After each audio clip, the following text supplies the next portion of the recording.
आजकल बिहार में चाचा भतीजा की जोड़ियां बहुत लाइमलाइट में है, सुर्खियों में है।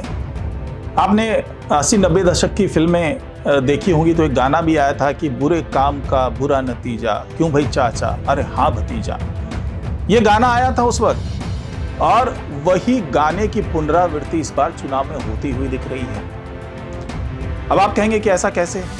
तो ऐसा इसलिए कि भतीजे जो चिराग पासवान हैं, उन्होंने एक काम किया था 2020 के इलेक्शन में। उन्होंने क्या किया था कि एनडीए से अलग हट गए थे और उन्होंने उन सीटों पर, लगभग 135 सीटों पर अपने उम्मीदवार खड़े कर दिए जहां से जेडीयू के उम्मीदवार खड़े थे। ये अलग बात है कि एनडीए में बीजेपी और जेडीयू को सीटें मिली थी, लगभग बराबर की सीटें मिली थी, एक सीट आगे पीछे की बात है। लेकिन जब नतीजे आए तो वो चौंकाने वाले नतीजे थे। ये 43 सीटों पे सिमट गए जेडीयू वाले और वो 74 सीट ले गए बीजेपी, जबकि एक सीट ज्यादा पे चुनाव लड़ रही थी जेडीयू। तो उसके पीछे पूरा दोष जो मढ़ा गया वो मढ़ा गया चिराग पासवान पर, और यही वजह थी कि बाद में नीतीश कुमार रूठ गए और उन्होंने बीजेपी से दूरी बना ली और महागठबंधन में जाकर के उन्होंने आरजेडी के साथ मिलकर के, कांग्रेस के साथ मिलकर के सरकार बना ली फिर से। अब उनकी कसक यही थी कि ये बीजेपी के इशारे पर हुआ और चिराग पासवान ने जानबूझ करके उनके उम्मीदवारों के खिलाफ तमाम जगह पर अपने उम्मीदवार उतार दिए। अब यही सब कुछ पशुपति पारस करना चाहते हैं। जो भतीजे ने कर दिया उससे सीख करके पशुपति पारस अब वही खेला खेलने वाले हैं। उन्होंने ऐलान कर दिया है कि अब हम अपने भतीजे को छोड़ेंगे नहीं, ऐसे तो नहीं छोड़ेंगे। हालांकि 2 दिन पहले ही वो कह रहे थे कि भाई खून तो अपना ही है, अगर वो मुख्यमंत्री बन जाए तो हमें बड़ी खुशी होगी, और 2 दिन में चाल बिल्कुल पलट दी। तो आखिरकार चाल पलटी क्यों अब वो ऐसा कह रहे हैं कि हम तो हर जगह पर इनकी राह में कांटे बिछाएंगे? इसके पीछे का सच क्या है, इसके अंदर की क्या बात है, उसी पर चर्चा होगी आज की इस वीडियो में। इस वीडियो को आखिर तक जरूर देखिएगा। नमस्कार, मैं हूं डॉक्टर सुरजीत सिंह और आप देख रहे हैं यंग भारत न्यूज। अगर आपने अभी तक इस चैनल को सब्सक्राइब नहीं किया है तो सब्सक्राइब कर लीजिए, और अगर आपको ये वीडियो अच्छा लगे तो इसको लाइक कीजिए, शेयर कीजिए और कमेंट जरूर कीजिए। तो जिस तरीके से पशुपति पारस ने ये ऐलान कर दिया है कि भले मुझे महागठबंधन में 2 से 3 सीटें ही मिले, मैं अपने उम्मीदवार को 2 से 3 सीटों पर ही खड़ा करूं, लेकिन जहां जहां चिराग पासवान अपने उम्मीदवार को खड़ा करेंगे वहां वहां मैं निर्दलीय उम्मीदवार खड़ा करूंगा। सोचिए, ये ऐलान महागठबंधन को भी थोड़ा सा परेशान कर सकता है, लेकिन महागठबंधन को थोड़ी सी हेल्प इसलिए मिल जाएगी क्योंकि पशुपति पारस की बात कर लें, वो जिस समुदाय का नेतृत्व करते हैं उसी समुदाय का नेतृत्व चिराग पासवान भी कर रहे होते हैं। दोनों पार्टी पहले एक ही थी, चाहे राष्ट्रीय लोक जनशक्ति पार्टी की बात कर लें, चाहे लोक जनशक्ति पार्टी रामविलास की बात कर लें, दोनों एक पार्टी थी। बाद में बिखराव आता है, दोनों अलग अलग राह पे निकल जाते हैं। लेकिन जनाधार की बात करें, वोट बैंक की बात करें, तो दोनों का जो वोट बैंक है वो भी एक है, जनाधार भी एक है।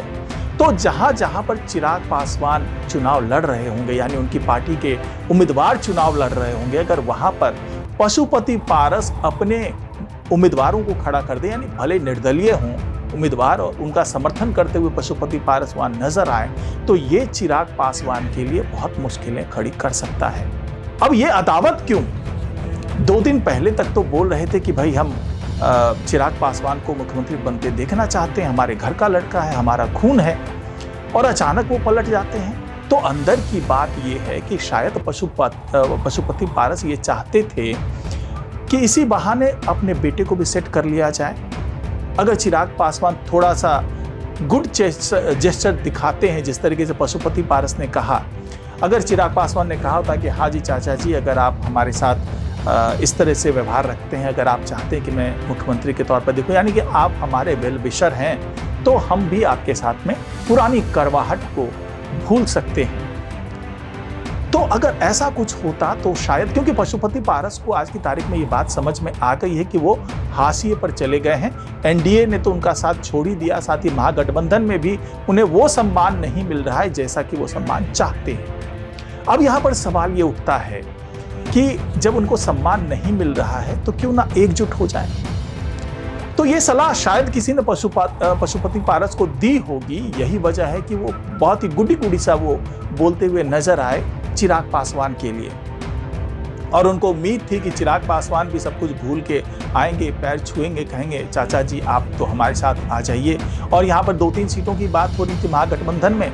हो सकता था कि चिराग पासवान पशुपति पारस के समर्थित उम्मीदवारों को 2-3 सीटें अपने कोटे से दे देते और फिर सब कुछ अच्छा हो जाता।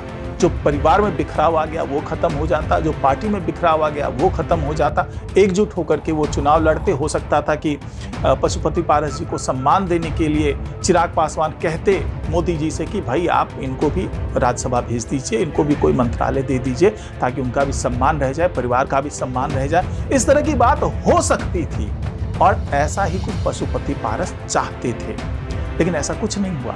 चिराग पासवान ने तवज्जो दिया ही नहीं। अब पशुपति पारस जिन्होंने 2021 में जो 14 जून और 15 जून की जो चीजें हुई, 14 जून को पशुपति पारस को लोकसभा मतलब कह लीजिए कि संसदीय दल का उनको नेता बना दिया गया जनशक्ति पार्टी में, लेकिन 15 जून को ही चिराग पासवान को अध्यक्ष पद से हटा दिया गया।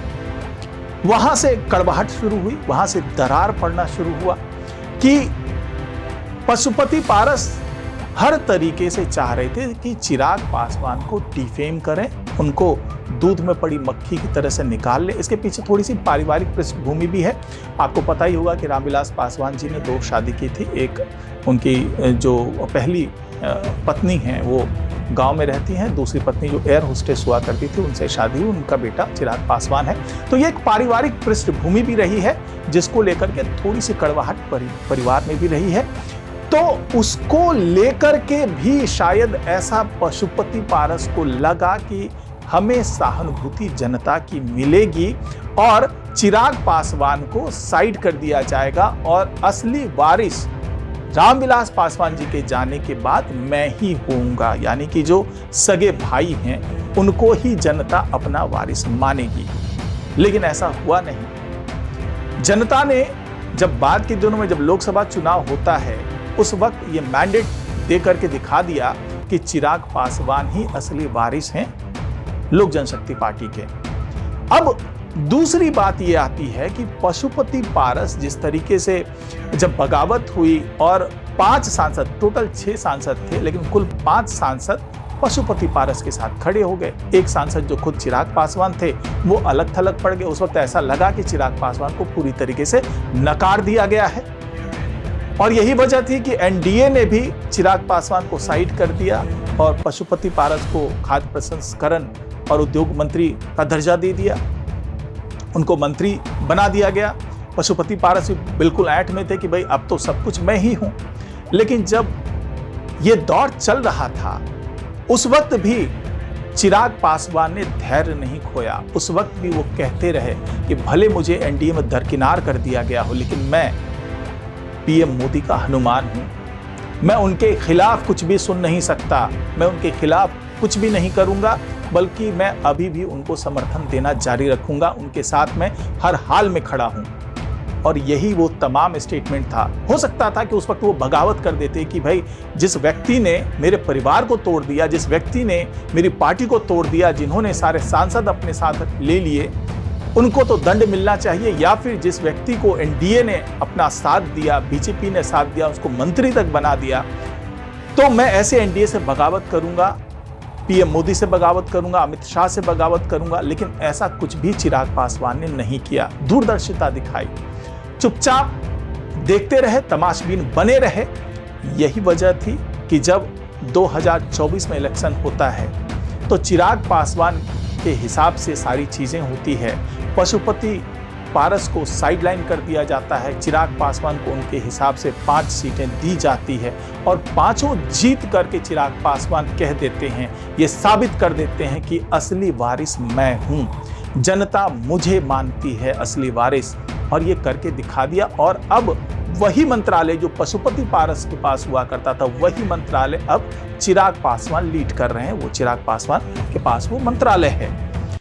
तो ये कसक अब पशुपति पारस को है कि भाई एक तो मेरा वाला मंत्रालय ही चिराग पासवान ने ले लिया और साथ ही अब हर तरीके से लोक जनशक्ति पार्टी के नेता के तौर पर अगर किसी की चर्चा होती है तो वो चिराग पासवान ही हैं।